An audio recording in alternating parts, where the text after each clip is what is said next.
ಜನವರಿ 1ರಂದು ನಡೆದಿದ್ದ ಗಲಭೆ ಪ್ರಕರಣವನ್ನು ಸಿಬಿಐ ತನಿಖೆಗೆ ವಹಿಸಬೇಕು ಮತ್ತು ಗಲಭೆಗೆ ಪ್ರಚೋದನೆ ನೀಡಿರುವ ಶಾಸಕ ನಾರಾ ಭರತ್ ರೆಡ್ಡಿ ಅವರನ್ನು ಬಂಧಿಸಬೇಕೆಂದು ಒತ್ತಾಯಿಸಿ ಬಳ್ಳಾರಿಯಲ್ಲಿಂದು ಬಿಜೆಪಿ ಬೃಹತ್ ಪ್ರತಿಭಟನೆ ನಡೆಸಿದೆ.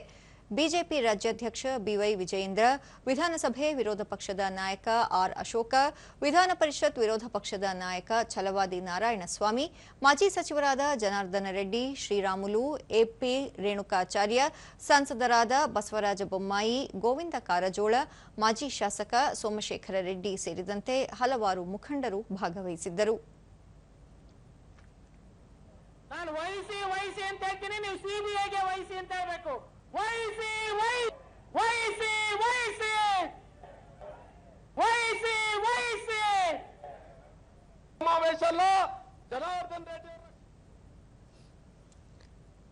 ಪ್ರತಿಭಟನಾ ಸಮಾವೇಶದಲ್ಲಿ ಬಿವೈ ವಿಜಯೇಂದ್ರ, ಪೊಲೀಸ್ ಠಾಣೆಗಳು ಕಾಂಗ್ರೆಸ್ ಕಚೇರಿಗಳಾಗಿವೆ. ಗಲಭೆ ಪ್ರಕರಣ ವಿರೋಧಿಸಿ ಜನಾರ್ದನ ರೆಡ್ಡಿ, ಶ್ರೀರಾಮುಲು ನಡೆಸುವ ಪಾದಯಾತ್ರೆಗೆ ಯಾವುದೇ ವಿರೋಧವಿಲ್ಲ. ಮುಂದಿನ ದಿನಗಳಲ್ಲಿ ಹೋರಾಟದ ಸ್ವರೂಪವನ್ನು ನಿರ್ಧರಿಸಲಾಗುವುದು ಎಂದರು. ಕಾನೂನು ಸುವ್ಯವಸ್ಥೆ ಸಂಪೂರ್ಣವಾಗಿ ಹದಗೆಟ್ಟಿರುವಂತಹ ಸಂದರ್ಭದಲ್ಲಿ ಬಳ್ಳಾರಿ ಘಟನೆಯೂ ಕೂಡ ಒಳಗೊಂಡಂತೆ ಈ ಅಯೋಗ್ಯ ಕಾಂಗ್ರೆಸ್ ಸರ್ಕಾರದ ವಿರುದ್ಧ ಒಂದು ಪ್ರತಿಭಟನಾ ಸಭೆಯನ್ನ ಇವತ್ತು ಆಯೋಜನೆ ಮಾಡಿದ್ದೇವೆ. ಆರ್ ಅಶೋಕ, ರಾಜ್ಯದಲ್ಲಿ 2.5 ವರ್ಷದಿಂದ ಆಡಳಿತ ವ್ಯವಸ್ಥೆ ಹದಗೆಟ್ಟಿದೆ. ಗೃಹ ಸಚಿವರು ಯಾರು ಎಂಬುದು ಗೊಂದಲಮಯವಾಗಿದೆ. ಅಪರಾಧ ಚಟುವಟಿಕೆಗಳು, ಗೂಂಡಾಗಿರಿ ಹೆಚ್ಚಾಗಿದೆ. ಇದರ ವಿರುದ್ಧ ಬಿಜೆಪಿ ಹೋರಾಟ ಮುಂದುವರೆಸಲಿದೆ ಎಂದರು. ವಿಧಾನಸಭೆಯಲ್ಲಿ ಉತ್ತರ ಕೊಡಕ್ ಮಾತ್ರ ಹೋಮ್ ಮಿನಿಸ್ಟ್ರು, ಆಚೆ ಕಡೆ ಜಿಲ್ಲೆಗೊಬ್ಬೊಬ್ಬ ಹೋಮ್ ಮಿನಿಸ್ಟ್ರು, ಅವರವ್ರದೇ ಜಿಲ್ಲೆ, ಬಳ್ಳಾರಿಗೂ ಅವ್ರದೇ ಜಿಲ್ಲೆ. ಈ ಪರಿಸ್ಥಿತಿಯನ್ನ ಇವತ್ತು ನಾವು ನೋಡ್ತಾ ಇದ್ದೀರಿ. ಛಲವಾದಿ ನಾರಾಯಣಸ್ವಾಮಿ, ಕಾಂಗ್ರೆಸ್ನವರ ಬೆದರಿಕೆ, ದುಂಡಾವರ್ತನೆಗೆ ನಾವು ಹೆದರುವುದಿಲ್ಲ. ಸಂವಿಧಾನದ ಅಡಿಯಲ್ಲಿಯೇ ತಕ್ಕ ಪಾಠ ಕಲಿಸುತ್ತೇವೆ ಎಂದು ಹೇಳಿದರು. ತೀರ್ಮಾನ ಮಾಡಿದ್ರು. ಪ್ರಥಮವಾಗಿ ಬಳ್ಳಾರಿಯಿಂದಲೇ ನಮ್ಮ ಕಾರ್ಯಕ್ರಮ ಪ್ರಾರಂಭವಾಗತಕ್ಕಂತ ಅನಿವಾರ್ಯತೆ ಬಂತು. ಯಾಕೆ ಬಂತು?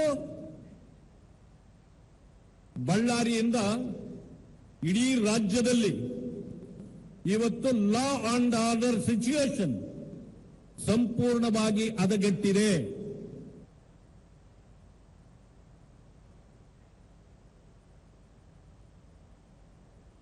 ಅಕ್ಕ ತಂಗಿಯರೇ, ಅಣ್ಣ ತಮ್ಮಂದಿರೇ, ಮಾಧ್ಯಮ ಸ್ನೇಹಿತರೆ, ಬಂಧುಗಳೇ, ಹೆಚ್ಚಿಗೆ ಮಾತನಾಡುವಂತ ಅವಶ್ಯಕತೆ ಇಲ್ಲ.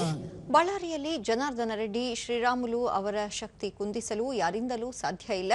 ಕಾಂಗ್ರೆಸ್ ಸರ್ಕಾರದ ವಿರುದ್ಧ ಹಳ್ಳಿಗಳಿಂದಲೂ ಹೋರಾಟ ರೂಪಿಸಲಾಗುವುದು ಎಂದು ಎಚ್ಚರಿಸಿದರು. ರಾಜ್ಯದಲ್ಲಿ ಕಾನೂನು ಸುವ್ಯವಸ್ಥೆ ಹದಗೆಟ್ಟಿದೆ. ಮಹಿಳಾ ಅಧಿಕಾರಿಗಳಿಗೆ ಬೆದರಿಕೆ ಹಾಕಲಾಗುತ್ತಿದೆ. ಕಾಂಗ್ರೆಸ್ ಸರ್ಕಾರದಿಂದ ಯಾರಿಗೂ ನೆಮ್ಮದಿ ಇಲ್ಲವಾಗಿದೆ ಎಂದು ದೂರಿದರು. ಧೈರ್ಯವಾಗಿ ಓಡಾಡುವಂತಹ ಪರಿಸ್ಥಿತಿ ಇಲ್ಲ. ದಿನನಿತ್ಯ ರೇಪು, ಕೊಲೆಗಳ ಸುದ್ದಿ ಕೇಳಿ ಕೇಳಿ ಸಾಕಾಗಿ ಹೋಗಿದೆ.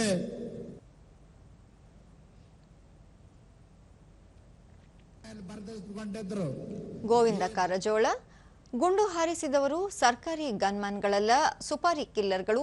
ಅವರನ್ನು ಕರೆತರುವ ಮೂಲಕ ಭರತ್ ರೆಡ್ಡಿ ದೊಡ್ಡ ಅಪರಾಧ ಮಾಡಿದ್ದಾರೆ. ರಾಜ್ಯ ಸರ್ಕಾರ ಕೂಡಲೇ ಅವರನ್ನು ಬಂಧಿಸಬೇಕು, ಇಲ್ಲವಾದರೆ ಸಿಬಿಐಗೆ ವಹಿಸಬೇಕು ಎಂದು ಆಗ್ರಹಿಸಿದರು. ಅನ್ನೋದು ಮಾತ್ರ ಶಾಶ್ವತ. ಅದಕ್ಕಾಗಿ ನಾನು ಈ ಸಂದರ್ಭದಲ್ಲಿ ಸಿದ್ದರಾಮಯ್ಯನವ್ರಿಗೆ ಒತ್ತಾಯ ಮಾಡ್ತೇನೆ, ಕೂಡಲೇ ಭರತ್ ರೆಡ್ಡಿ ಅವ್ರನ್ನ ಅರೆಸ್ಟ್ ಮಾಡಿ, ಇಲ್ಲ ಅಂದ್ರೆ ಸಿಬಿಐಗೆ ವಹಿಸಿಕೊಡ್ಬೇಕಂತ ಆಗ್ರಹ ಮಾಡಿ. ಜನಾರ್ದನ ರೆಡ್ಡಿ, ಘಟನೆ ನಡೆದು 15 ದಿನಗಳಾದರೂ ಶಾಸಕರನ್ನು ಬಂಧಿಸಿಲ್ಲ. ಸ್ಥಳೀಯ ಪೊಲೀಸ್ ಅಧಿಕಾರಿಗಳ ವೈಫಲ್ಯವೇ ಗಲಭೆಗೆ ಕಾರಣ.